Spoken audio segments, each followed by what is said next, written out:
Welcome to the Base Grow, where we talk about issues that matter to the state, void of politics, fear or favor. Garkuon, a farming community in the Solar Tuna Kauba municipality of the Savannah region, is grappling with a dilapidated school building. Residents said the situation is threatening livelihoods and undermining the future of the community's children. The community's only school has remained in a state of despair for years. A damaged roof, weakened wooden structures, and crumbling classrooms have turned what should be a safe learning environment into a symbol of neglect. Residents says that despite their contributions to Ghana's agricultural economy, basic social amenities remain beyond their reach. The situation in Garkuon reflects a broader national challenge. The Commission on Human Rights and Administrative Justice has identified child labor as a major obstacle to education and development, depriving children of the opportunity to enjoy a safe and dignified future. According to Ghana Statistical Service, more than 1.1 million children between the ages of 5 and 17 were engaged in economic activities in 2023, with over 558,000 of them out of school. Observers caution that conditions such as those risk worsening challenges already confronting vulnerable children in rural communities. Every school day, students gather with hopes of securing a brighter future through education. However, conditions under which they learn tell a troubling story. Residents reveal the school building has been deteriorating for more than 4 years. Constant exposure to rain and harsh weather has worsened the situation, leaving part of the structure unsafe for both students and teachers. Another resident said deteriorating condition of the school has contributed to a decline in enrollment. A visit there showed not a single trained teacher was present at the school. Offices and staff common rooms stood deserted, while cooking utensils meant for the school feeding program lay exposed to the weather. In the absence of government-assigned teachers, a community volunteer has become the only person providing supervision and support to students despite limited resources. He continued to engage the children while awaiting intervention from education authorities. For many of these students, communicating in English remains a challenge. So this is a farming community in the Solar Tuba municipality of the Savannah region, where these children do not have access to a well-structured building where they can learn. The roofings are exposed. It is damaged. And so most of these students, in as much as they have this determination driving them to achieve something, it becomes so difficult to learn, because here lies the case: you are determined to learn, you are determined to go to school, but when you go to study, you study in a dilapidated structure. You don't have well-trained teachers to teach you. And you see, most of this rural community, students there, as is being stated in this article, they find it very difficult to communicate in English. And so you don't expect that child to compete with a child who finds himself or herself in an environment where the schools are well structured, they have well-trained teachers that are going to teach them and then bring out the best in them. And you see, sometimes when we sit here to say about these things, you just hear it's like a fairy tale or something. But when you get to these communities, if I'm not careful, you will cry your eyes out. Because most of these children are eager. And when they try, and they feel like, well, where it has gotten to, there is nothing to do. They drop out of school. And then when you listen to what the Ghana Statistical Service said, about 584 students drop out of school in 2023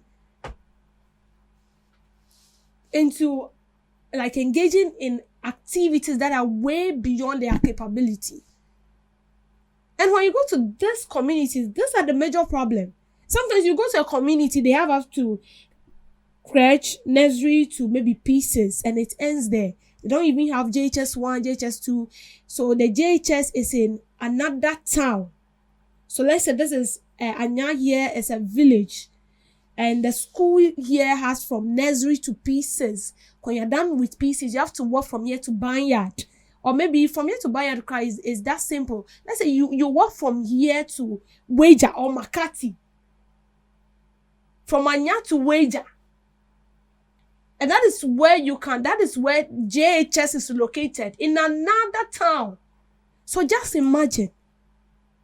And those are communities where their roads are not that tiled or constructed like when you come to Accra. In fact, you can see people walking on the street, so you don't really feel the impact. By the time you realize you are there, you have access to vehicles. But these are rural communities where vehicles do not even go there because the roads are bad. And so even if you see a vehicle in such community, it is once in a week. And that is because we have traders in these communities that would like to sell their produce in the main town or maybe the main municipality, and at which that rural community is being found. And so you see vehicles coming into that community once a week. This will tell you how serious it is.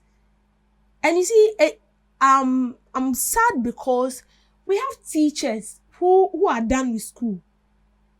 They are not employed. They want to be employed. They are not employed. You see, a lot of teachers would love to go into these rural communities to teach these students. But how do you teach these students when even where you ought to sit to teach these students is not safe? It's a death trap. Even if so let me just fix my legs in the shoes of these teachers. You post me into a rural community. In fact, I'll go. But then when I realize that it wouldn't help me, it's either what's the name? I call for a replacement. They wouldn't go because nobody wants to stress themselves. But these communities are part of Ghana. They vote. And the most serious aspect is that when it's time for election, we will see our leaders finding their way to those remote communities to convince these people to vote for them. And after they've casted their vote, they are being left to their own fate. They don't even care. It's as if like they've been deserted from real humans or real community. And no one cares about these children. So you coming from a family where your mom and your dad is into farming, and that is what they've done for about 40 years of their lives, and they've survived through that farming, and you want to go to school, and the school in that community is not it's not a well-established school. Today you are in school, the next day because of rain you cannot go to school. There is no well-trained teacher. It is a volunteer, someone who is not well-trained. So this can equally be an SHS leaver who have volunteered himself to teach, or a JHS leaver, because they need someone to teach these students. There was a time I spoke about similar incidents where a teacher, a volunteer in a community was teaching the students, and then he was saying something that was false, and then the students were repeating after him. And you see, it's sad. Most of the students, they are naive. They are now learning. Like it's a step-by-step process. So if we don't count these communities as part of Ghana, then what at all are we doing? What at all are we doing? They are part of this country. And that is why I always say that to employ these teachers or to employ this graduates who are still in the house, we need to do the right thing. Else, you see the pressure in Accra. It will continue like that. Everybody wants to be in Accra because they've seen nice school buildings here. There are equipment where they can teach the student. There is nothing like stress or whatever. So everybody wants to be in Accra. But imagine these communities, the schools in these communities are well built. And the schools are being provided with the needed equipment to teach. They will go. There are bungalows to house these teachers. What are you talking about? They will go. But in a case where you have to go, a community where there is no street light, a community where you have to walk like 30 miles to get water, a community where you have to walk like 15 miles to buy food. How do you expect someone, a graduate, to sit in those communities? We're not saying playing any community, but this is what we are saying.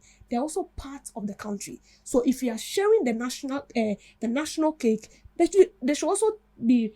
We should involve them because they are part of us and they vote each year. Thank you for making time with me on the screen.